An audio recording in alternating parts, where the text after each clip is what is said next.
السلام علیکم و رحمت الله و برکاته به کل مردم مسلمان.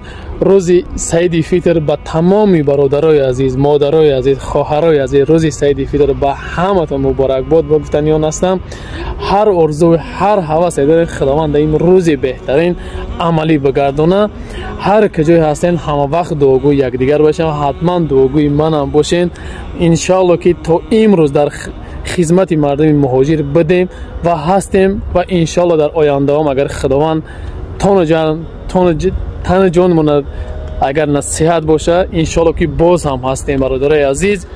اگر خداوند بگیم عمرمون دراز کرده باشه ان شاء الله در خدمت هستیم برادرای عزیز.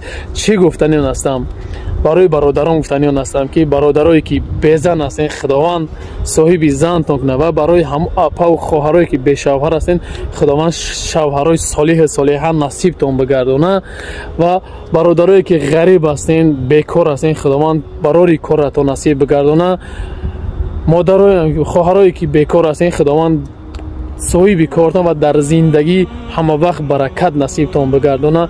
هر کجای هستین خداوند همیشه نگهبانتون باشه، همیشه جان و تنتون صحت باشه، همه وقت دستگیر یکدیگر باشین.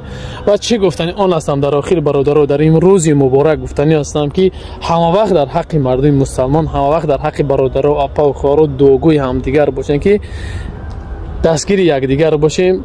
همه وقت ان شاء الله که ما انا همیشه سربلند بدیم و سربلند بدیم، همه وقت یک جایگی را فراموش نکنیم. و چی گفتنی آن هستم برادران عزیز کسایی که بله در کره در همین نمره روی اکرام دگی زنگ بزنین ان شاء الله که ما همه وقت در خدمت بدیم این هستیم و خداوند اگر عمرمون نصیب گردونده باشه با ان شاء الله که دلشیم در خدمت هستیم.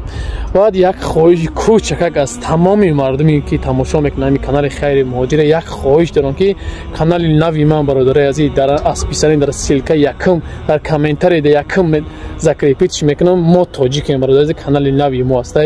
چه قدری که میتونیم بدونیم برادرای عزیز در پادپیس کنیم و دستگیری کنیم. از شما همین برادرای عزیز کانال نو است ما گرفتگی میشه ان شاء الله دالچی ویدیو خوب در کانال میبرویا. ان شاء الله ویدیویی که دارد ویدیوشو اپلود میکنه ویدیوی خوبی تربیوی ان شاء الله که میبروید.